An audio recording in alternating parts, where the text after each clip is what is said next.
were the oddball and didn't get it. How did you get to the point where you felt like you didn't get it? What is it you didn't get? This made you feel out of sorts and like you were an oddball. Do you remember when you first felt that way? It led to self-doubt, thinking something was wrong with you. Before you had a chance to recognize what was really going on, you took it personally. You now felt separation and lack, amplifying your need for acceptance in this world. Because there were no role models that understood the otherworldly connections that you remembered, by default, you became the oddball. This made you feel like you weren't good enough because in the eyes of everyone here in this world, you didn't get it. Okay, Ray, so what do we have? Well, we have no questions yet, but as you were talking, I was thinking back to when I was young in school, elementary school. I didn't know I was an oddball. It was something, I guess I was torn between being myself and being accepted. And I wanted to fit in, but I really didn't. It was the first time you experienced it. That's right. When you were in school. Right. Surprise, surprise. I know. Okay, so what happens is you step into your life and school, kindergarten, that's a big first step. And you find yourself in an environment of kids that they all think that they're normal and everybody else is not, okay? So you're just another one of those kids. And the whole point to it is your reaction to them looking at you like you were the strange one, the oddball, the outcast, made you take a look at that. It made you take a look at the label that was just placed on you. And your reaction to that in the instant that they imposed that thought onto you was the degree of healing you came into this life to resolve this, okay? Some kids will go, oh, you think I'm an oddball? Oh, well, I could be. You know, it wouldn't even bother them. Or I think you're an oddball, and laugh and go on their way. But some kids actually, you know, felt defeated when they were called the oddball, which is something they brought with them. It followed them here into this life. And why? One of the main reasons why they came into this life to resolve these things that were annoying, that didn't make you feel at one with everything, where it made you feel disconnected. Okay? So, Ray. Okay, a couple questions. Let's start with this one. How can we be more accepting? Whoops, went off the screen. How can we be more self-accepting when we get here and feel good enough? Okay, and I think it has to do with what I just talked about. And who are we talking to here? That was Veronica's question. Veronica. Okay, Veronica, your guides are going to answer that, okay, on speed dial, and here they go. The best way to feel more accepting of yourself when you get here is not to take things personally ever, and not really care what other people think about you. But see, that can only be achieved if you are already fulfilled in that department. If that happens to be one of your weak spots you came into this life to resolve, as a little kid, you've got no defense. It's just there. There it is. It's just blaring at you, something that you need to resolve.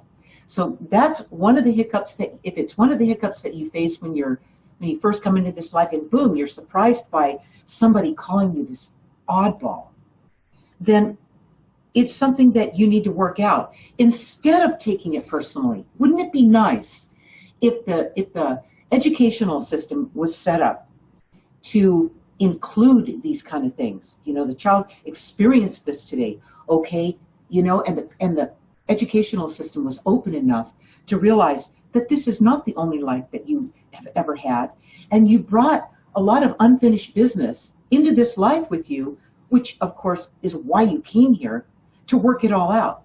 But the school system and the educational system in society just doesn't even notice that.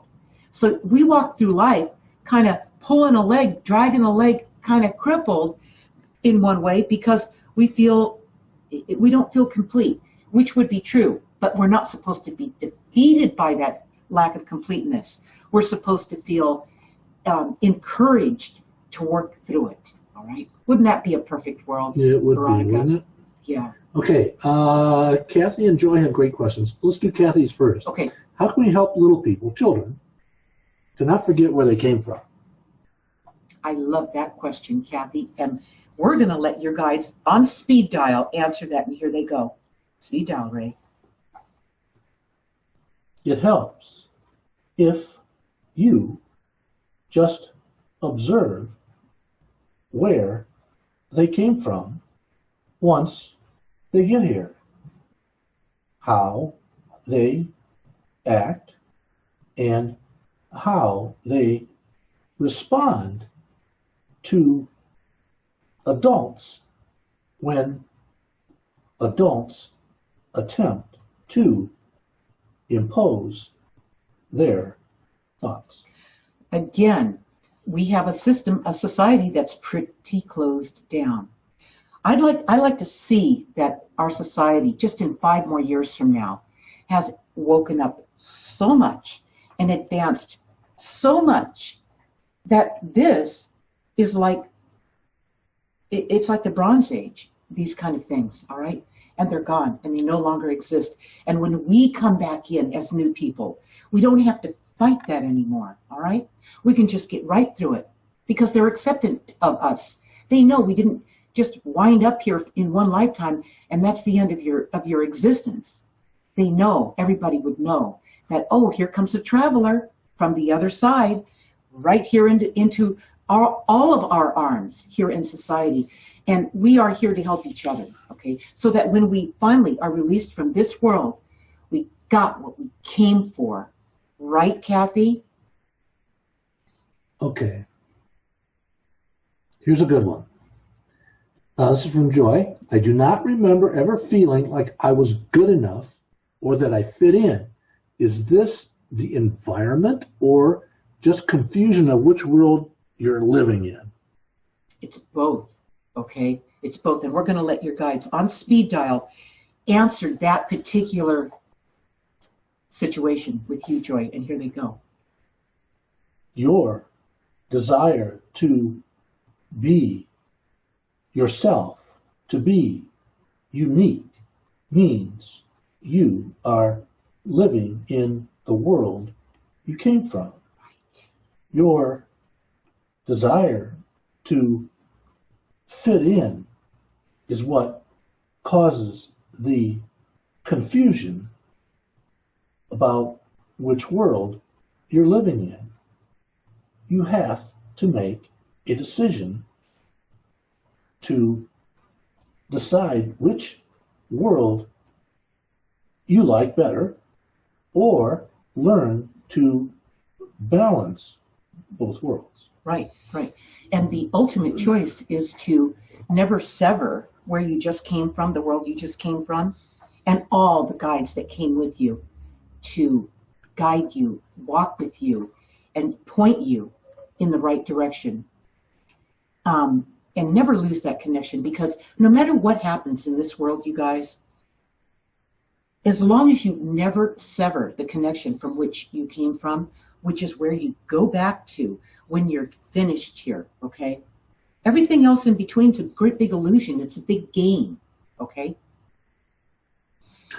A little add-on question from Kathy. Why do some people forget completely where they came from, and then some people don't? Come on back and speed dial the answer from your guides, Kathy, and here they go. Good question. Everyone receives amnesia when they get here. However, some memories do bleed through from the life you had before you got here. Okay, question. No, back.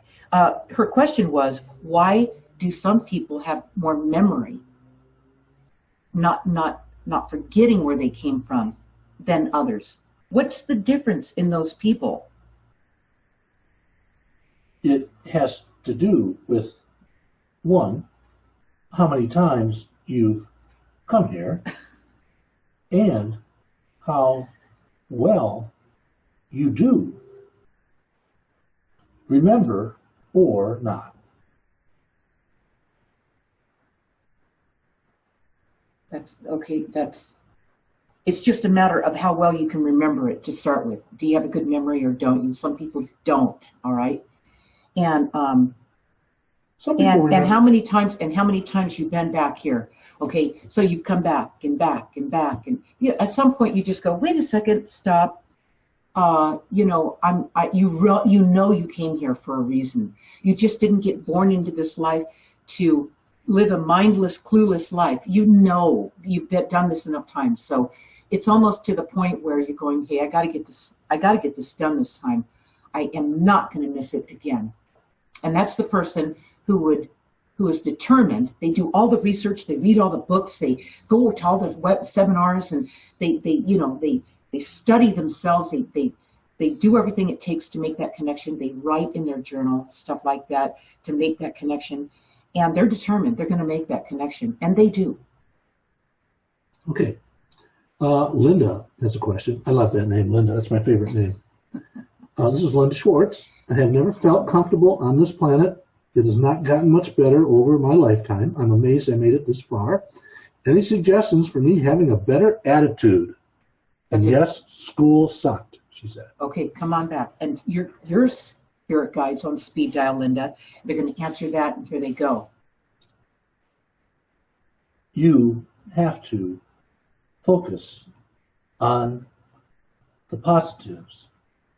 You can't always drag the hurts from the past with you wherever you go. It takes gratitude to be able to survive when you've had so many disappointments. Okay, I would say that one word for you, Linda, would be gratitude. Okay, for somewhere in between all that, I know you have some gratitude, but it's the gratitude that your soul came here to attain, okay? And in my case, gratitude came from a whole lot of suffering. And when I finally got free from it, when I was 16 years old, and I made it out alive, I had enough gratitude for the whole world. It's like somebody who's been a prisoner. And I explain it like that in Reflections on Guided, how it felt like that. And it's just gratitude. Gratitude just kind of, it wipes all the hurt away. It just removes all the nonsense, okay? Yeah. Okay, Jane joined us. Jane Amron. Hi, Jane. Hi, Jane. She says, I've let unclear thinking, my fears, and my insecurities get the better of me. Now I've gotten sucked into a mental state that I'm only now slowly lifting myself out of. It seems to be a pattern that I repeat now and then. How do I stop the pattern once and for all, or is it just part of being human and everyone feels this way sometimes? Am I normal? Okay, and I want to say this to you, Jane. For you, you're normal, okay? This happens to be one of those great big things you came in to resolve. The reason you came here to work through this and be done with it, all right? Let's let your guides talk to you about this, and here they go. The only way to break any pattern is to first acknowledge that it is a non-productive pattern, and then give yourself some warning signs or words to identify when that pattern begins to show up, and have a new pattern in mind that you want to replace the old one with. Okay, the first with Linda just before this was gratitude. Yours is about making a commitment, a commitment that's so solid and determined that you refuse to let that interrupt your life anymore.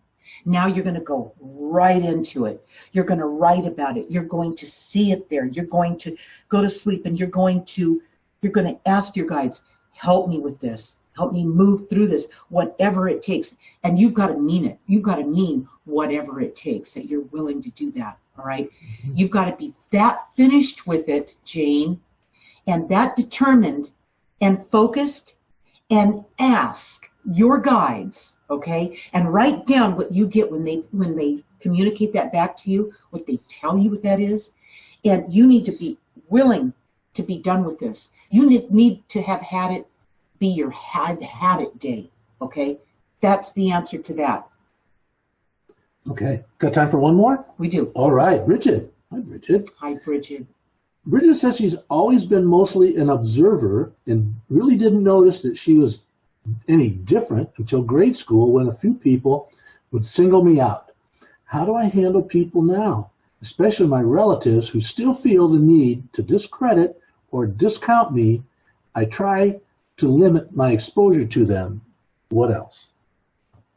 And your guides on speed dial are going to answer that question. That whole drama, and here they go. It's always an answer to just avoid those you feel uncomfortable around.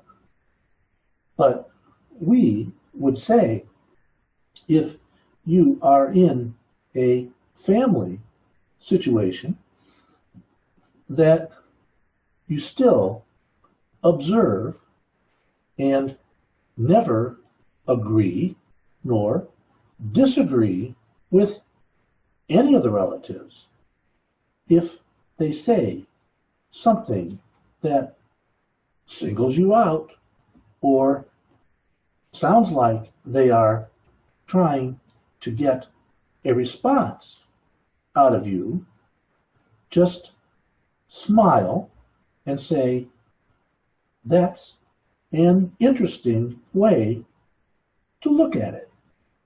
Now that's a way to play it safe, to be neutral and just kind of let the whole thing float by. But why are you in it? Why do you keep getting singled out? And why are you still connected to this family? You know, there's a reason, there's something you haven't finished. That is why, okay? That's always why. So you've got to write it in your journal. You've got to see what's going on here. And when you can go to those relatives and you can be who you are, you can just not worry about what you're going to say or what somebody is going to think. And if they single you out, sit right up and go, that's me, you know, and be your everything that you can be. Use that opportunity to rise up, Bridget, okay? Don't let anybody step on you, make you feel like you have to repress yourself or any of that. If you feel that way, then that is what needs to be resolved. So do the opposite of it. They're not going to hurt you. They're not going to kill you or anything, okay? This is your platform to work through this once and for all right? Be who you are, all right? So you guys, next week, December 18th, join me again on Facebook Live for my commentary about next week's insight. This will be a 15-minute commentary starting at 6 p.m. Pacific, so don't miss it. To be published next Tuesday morning, the guides will be to be published Tuesday morning. The guys will be talking about the consequences of your choices. It kind of ties right into what we talked about today, about being the oddball. Well, the oddball forces you out of your shell, and now you've got to make some decisions, and there are consequences, okay? Here's why consequences of your choices have a negative connotation. Why do people tend to procrastinate when it comes to making a decision? Many become frozen in their tracks and unable to decide which way to go what to do and what they should or shouldn't do regarding something. What are they afraid of? They are afraid of consequences. While most people think that consequences are bad or negative, they are not. There are positive consequences to a situation or decision and negative consequences to others. It could be both. So why do people focus on negative consequences in their decision making? And that's what we're going to talk about next week. Before we close, we're going to close with a closing statement from the guides about today. But a little heads up on how this actually works and what gets you in a situation like this. First of all, here's my question. Why do people feel that consequences are negative?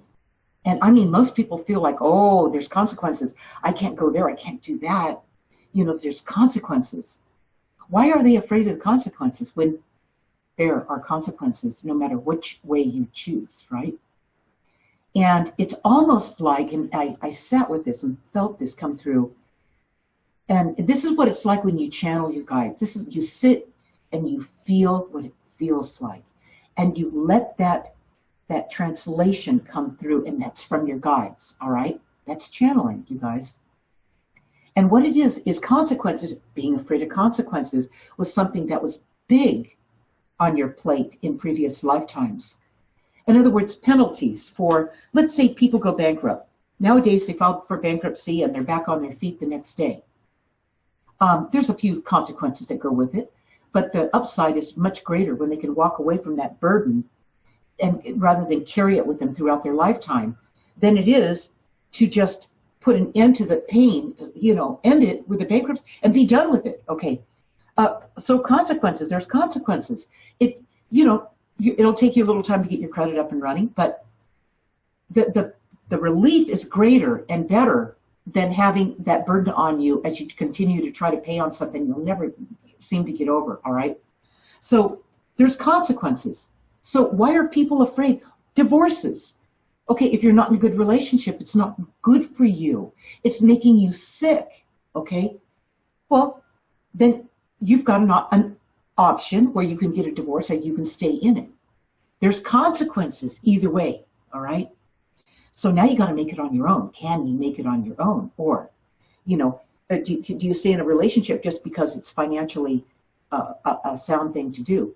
That's a consequence. There's a consequence no matter what you do. So the way I feel about consequences is we came in from another lifetime, okay?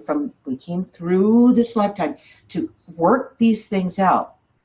And previous lifetimes, the consequences were so severe that you couldn't even imagine stepping out into that and going, okay, I'm gonna make a decision. There's consequences here. There's consequences there. I'm gonna go ahead and do this. Before, there was debtor prison. You couldn't get out of debt. You couldn't get out of a marriage unless both sides agreed. You were trapped, okay? Now, you guys are free. You've decided to come into a lifetime that offered you freedom, okay? Why are you concerned about consequences? You carried it over from previous lifetimes. The punishment was too great. But that's not true now. So we're going to talk about that next week, you guys. You're free and you didn't know it, all right? And they're going to close this session about Oddballs. But that's not what it says, right? Help me out. When did you first feel you were the oddball? We always have to say what it is. When you were the oddball and you didn't get it. Yeah. There you go. When you were the oddball and didn't get it, and here they go. Why worry about being the oddball? Right. Not getting it. Why worry about fitting in or not? You are the one who chose this life and planned it all out ahead of time.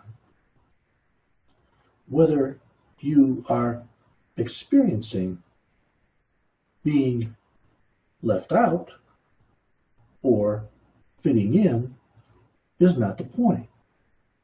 You may have a life this time where you feel isolated, alone, unique, and oddball because in previous lives you fit in, and you and your group made fun of someone who was an oddball.